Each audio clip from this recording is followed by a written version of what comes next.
So hey guys, welcome to rich blog channel. तो friend, आप सब कैसे हो? मैं तो एकदम झिंचैक।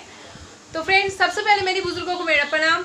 जो मेरी उम्र के समय है उन लोगों को मेरी तरफ से बहुत बहुत प्यार, और जो लोग मेरी उम्र की सबसे छोटा है उन लोगों को मेरी तरफ से बहुत बहुत प्यार और आशीर्वाद। तो फ्रेंड, आपको तो पता ही है कि मैं हर दिन बस एक छोटा सा कहानी सुनाती हूँ और फिर वीडियो ख़त्म कर देती हूँ। तो प्लीज़ फ्रेंड, और हाँ, वो कहानी होते हैं या तो पॉजिटिव वाली या तो कुछ हॉरर वाली, बस ऐसे ही। हाँ, मैं कोई भी फेरी टेल्स नहीं सुनाती। कभी कभार अगर मुझे कुछ फेरी टेल्स अगर अच्छा लगने लगे तो मैं वो आपको सुना देती हूँ। तो चलो, तो फ्रेंड प्लीज़ पूरा वीडियो देखना। और हाँ, जो लोगों ने अभी तक मेरे चैनल को सब्सक्राइब नहीं किया, प्लीज़ सब्सक्राइब कर देना विद नोटिफिकेशन बेल के साथ, ताकि मेरी हर एक कहानी की नोटिफिकेशन सबसे पहले आपके पास पहुँच जाए। तो चले कहानी की तरफ बढ़ते हैं। तो फ्रेंड, आज भी मैं वैसे ही एक पॉजिटिव वाली कहानी सुनाऊंगी, जो कि है खुश रखना सीखना है तुम्हें। हम सब है, लेकिन हमारे सभी के मन में कुछ ना कुछ दुख तो होते हैं, लेकिन वही दुख आज मैं सबके मन से हटाने वाली हूँ। तो चलो, हटाने के लिए आपको कहानी की तरफ बढ़ते हैं।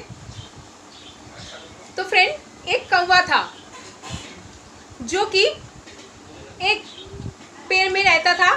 आम की जो पेड़ होते हैं ना, आम के पेड़ में रहता था।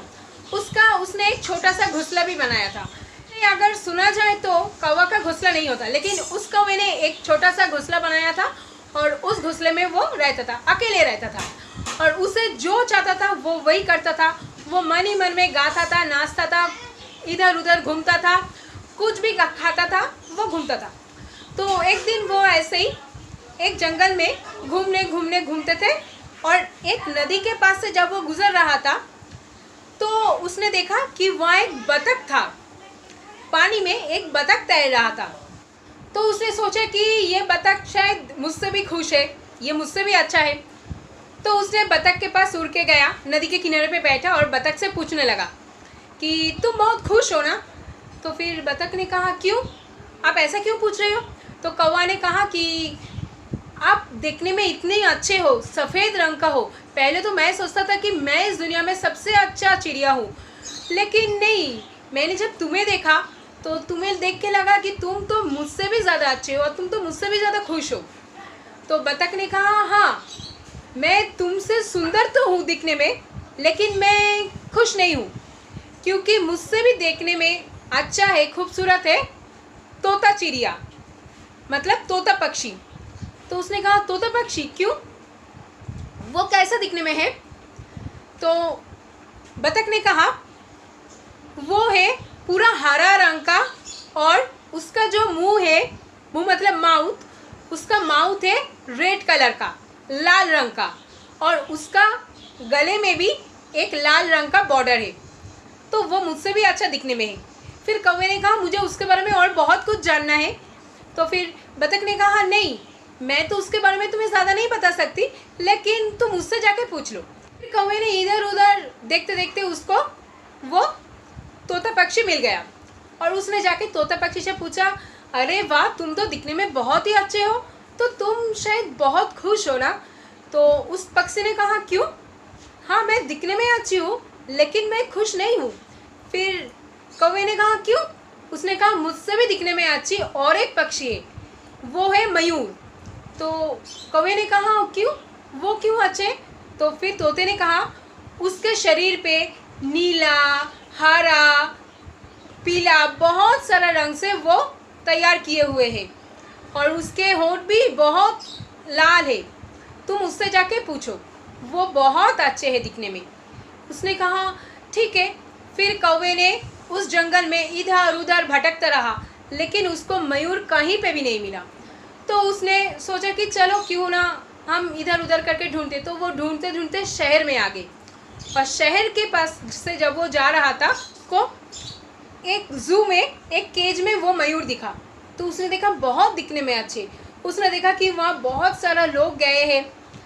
फिर वो उड़ते उड़ते गया, और फिर वो वहाँ पे एक पेड़ में बैठा था। वो देख रहा था कि उस मयूर के साथ बहुत सारा लोग तस्वीर खींच रही है, और उसका भी तस्वीर खींच रही है, उसको खाने के लिए दे रही है। ऐसा करते करते शाम हो गया, और फिर जू बंद हो गया। और फिर सब लोग चले गए वहाँ से। फिर वो जाके उस मयूर के पास बैठा और फिर बैठ के मयूर से पूछने लगा, तुम बहुत खुश हो ना? फिर मयूर ने कहा, क्यों? उसने कहा, तुम दिखने में इतनी अच्छी हो, सब लोग तुमसे तस्वीर खींच रही है, बहुत अच्छा लग रहा है ना तुम्हें? फिर मयूर ने कहा, नहीं, हम दिखने में तो बहुत अच्छे हैं, सब हमसे बहुत तस्वीर खींच रही है, सब हमें देखने आते हैं, लेकिन कोई हमें आते हैं, हमें देखते हैं, हमारी तस्वीर खींचते हैं, हमारे साथ भी कोई कोई तस्वीर खींचते हैं, लेकिन कोई हमें आज़ाद नहीं करता। तुम जिस जंगल में हमें ढूंढ रहे थे, क्या तुमने उस जंगल में एक भी मयूर पक्षी देखा? नहीं ना। वहाँ सारे लोग आते हैं, हमें पकड़ते हैं और हमें मार के हमारी पंख ले लेते हैं, हमारी पंख लेके वो अपने काम करते हैं, और कोई कोई है हमें ले आके यहाँ बेच देते हैं।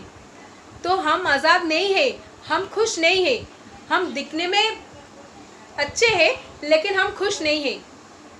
तुम आज़ाद हो, तुम खुश हो, तुम जो जीवन जी रहे हो वो तुम्हारे हिसाब से जी रहे हो, तुम अपने हिसाब से चल रहे हो, लेकिन हम वो नहीं कर सकते।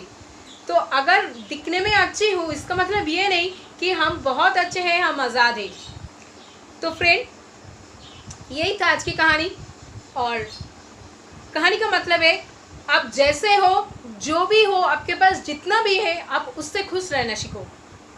ज़्यादा मत मांगो, जितना है उससे ही खुश रहना सीखो, तो तुम देखना आप लोग खुश रह सकोगे। तो फ्रेंड, कहानी कैसा लगा प्लीज़ कमेंट करना। मैं कुछ लोगों का नाम ले रही हूँ, लेकिन सब मैं कह नहीं सकती, नहीं तो वीडियो बहुत लंबा हो जाएगा और आप लोगों को देखने में भी बहुत तकलीफ होगी। तो चलो, मैं नाम ले रही हूँ। संदीप राज मेरी हर एक वीडियो में कमेंट करता है, नाइस दी, अब बहुत अच्छे हो, best of luck. S B boy Raj, उसने कहा फुल सपोर्ट, एक्सीलेंट, आपका स्टोरी बहुत अच्छा लगा। और जानू पाखी, SN फन टीवी, ये और एक चैनल है, तो thank you friend all of अस।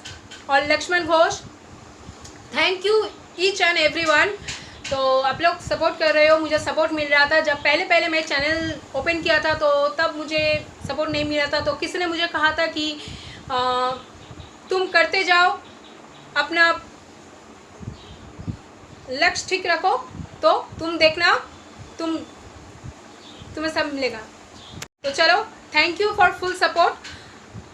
आज का कहानी इतना ही। और एक बार, जो लोगों ने अभी तक चैनल सब्सक्राइब नहीं किया, प्लीज़ सब्सक्राइब कर लेना विद नोटिफिकेशन बेल का साथ, ताकि मेरी हर एक कहानी की नोटिफिकेशन सबसे पहले आपके पास पहुंच जाए। और लाइक कमेंट शेयर तो बनता है ना। तो प्लीज़ चलो, टाटा बाय बाय।